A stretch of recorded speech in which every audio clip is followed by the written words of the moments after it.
السلام عليكم. ازيكم يا حبايبي؟ عاملين ايه؟ يا رب تكونوا يا رب بخير. تكونوا بخير. انا النهارده هعمل هياكل. هعمل فراخ احلى هياكل. هياكل.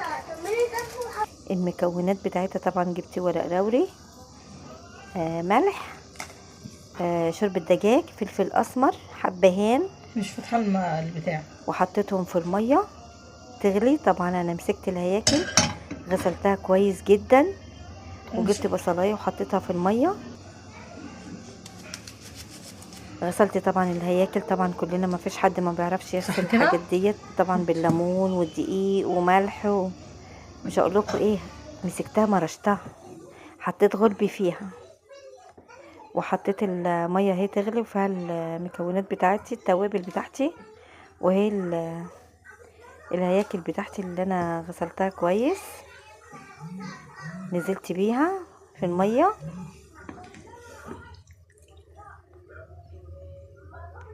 استنيت. طبعا الميه لازم تغلي يا حبايبي كويس. اللهم صل وسلم وبارك على سيدنا محمد. هنزل بقى بالكميه بتاعتي. على فكره انا كنت جايبه 2 كيلو.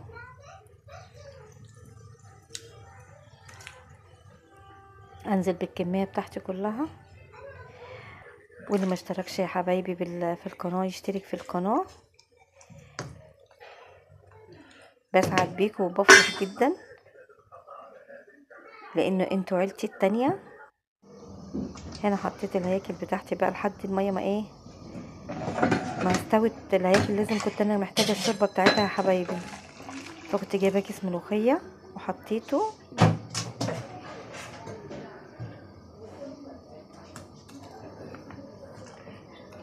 اهو يا حبايبي الملوخيه بتاعتي. كنت جايبه كيس ملوخيه مجمده لان انا ما كانش في وقت، كنت عايزه اخلص على طول.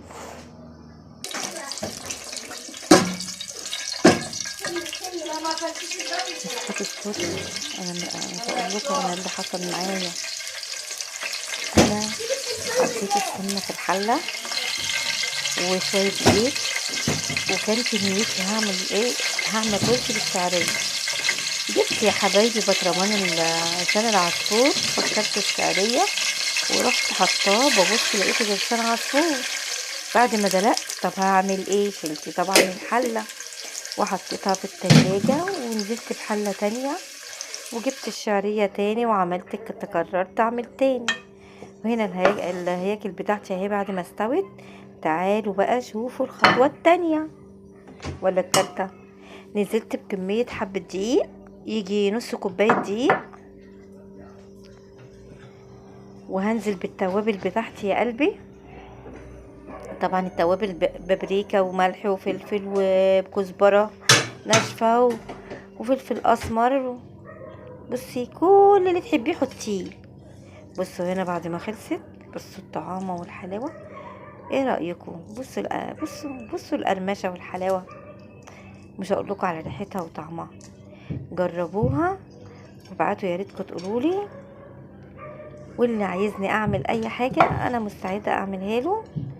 وعملت طبعا جنب منه رز بقى. بصوا رز بالشعريه، وعملت ملوخيه الخضراء، وعملت طبق سلطه يستاهل بقكم. يلا ما تنسوش تشتركوا في القناه. انا بحبكم قوي اهو الملوخيه بتاعتي. تعالى بقى يا عمي، احلى طبق سلطه.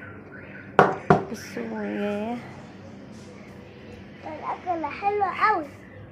كل سنه وانتم طيبين بدخلة رمضان. او رمضان قرب، الخميس اللي بعد بتاع بكره، لا اللي جاي. كل سنه وانتم طيبين، وعيد الام طبعا. انا اشوف بقى عيالي هيجيبوا لي هدايات ايه. انا عارفه ان هم هيجيبوا لي الضغط. هم جابوه اصلا الضغط، هم لسه هيجيبوه. جابوا لي الضغط وجابوا كل حاجه. يلا مع السلامه.